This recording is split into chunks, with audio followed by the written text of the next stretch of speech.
ஓம் தத்புருஷாய வித்மஹே வக்ரதுண்டாய தீமஹி தன்னோ தந்திஹி பிரச்சோதயாத். சர்வமும் சிவமயம். அனைவருக்கும் வணக்கம். இன்றைக்கி நம்ம பார்க்க போகிறது ஏப்ரல் மாத மைத்திர முகூர்த்த தேதிகள். மைத்திர முகூர்த்த தேதிகளை பார்க்குறதுக்கு முன்னாடி ஒரு சில விஷயங்களை தெளிவுபடுத்த விரும்புகிறேன்.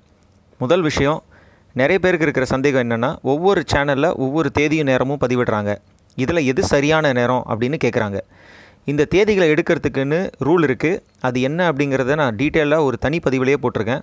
அந்த வீடியோவோட லிங்க்கை நான் டிஸ்கிரிப்ஷனில் தந்திருக்கேன். அந்த விதிப்படி தான் நான் இந்த தேதிகளை எடுக்கிறேன்.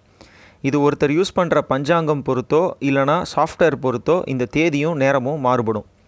ஜோதிட உலகத்தில் வாக்கியம், திருகணிதம் அப்படின்னு 2 பஞ்சாங்கங்கள் இருக்குது.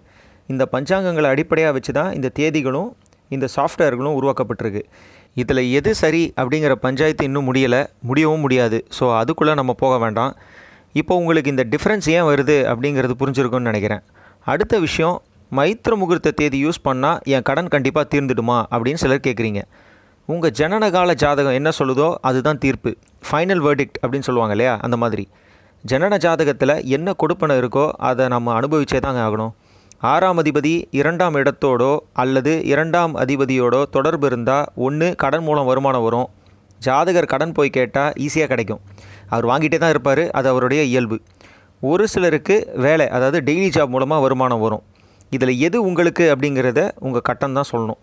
அப்போ எதுக்கு இந்த மைத்திர முகூர்த்தம் அப்படின்னு கேட்டிங்கன்னா, என்ன தான் நம்ம ஒரு கெட்ட நேரத்தில் இருந்தாலும் இல்லைனா நம்மளுடைய தசாபுத்திகள் சரியில்லை அப்படின்னாலும் ஒரு முகூர்த்தத்தை குறித்து அதில் செய்கிற ஒரு விஷயம் கண்டிப்பாக ஒரு ரிசல்ட் தரும்.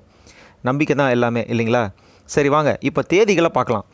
முதல் தேதி ஏப்ரல் 9, 2024 காலை 7:32க்கு தொடங்கி காலை 8:06 முடியும் வரை. மேஷ லக்னம். சந்திர பகவான் அஸ்வினி 1ஆம் பாதத்தில் சஞ்சரிக்கும் காலம். சுக்ல பிரதமை திதி. கிம்ஸ்துகுணம் கரணம். வைதிருதி நாமயோகம். செவ்வாய்க்கிழமை அன்னைக்கு இந்த மைத்திர முகூர்த்தம் அமையுது. ஆங்கில தேதி நேரம் April 9th, 2024 Tuesday morning 7:32 AM to 8:06 AM. அடுத்த தேதி ஏப்ரல் 26, 2024 இரவு 7:35க்கு தொடங்கி இரவு 9:46 முடியும் வரை. விருட்சக லக்னம். சந்திர பகவான் அனுஷம் 3 மற்றும் 4ஆம் பாதத்தில் சஞ்சரிக்கும் காலம். கிருஷ்ண திருதியை திதி.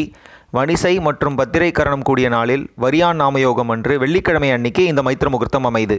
ஆங்கில தேதி நேரம் April 26, 2024 Friday night 7:35 PM to 9:46 PM.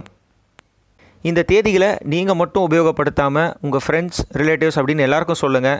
காசு கொடுத்து உதவ முடியலனாலும் இந்த மாதிரி சில நல்ல விஷயங்களை பகிர்ந்து புண்ணியத்தை தேடிக்கோங்கன்னு சொல்லி மீண்டும் ஒரு நல்ல பதிவுடன் உங்களை சந்திக்கும் வரை உங்களிடமிருந்து விடைபெறுவது உங்கள் சிகி ஸ்ரீவர்ஷன். நன்றி, வணக்கம்.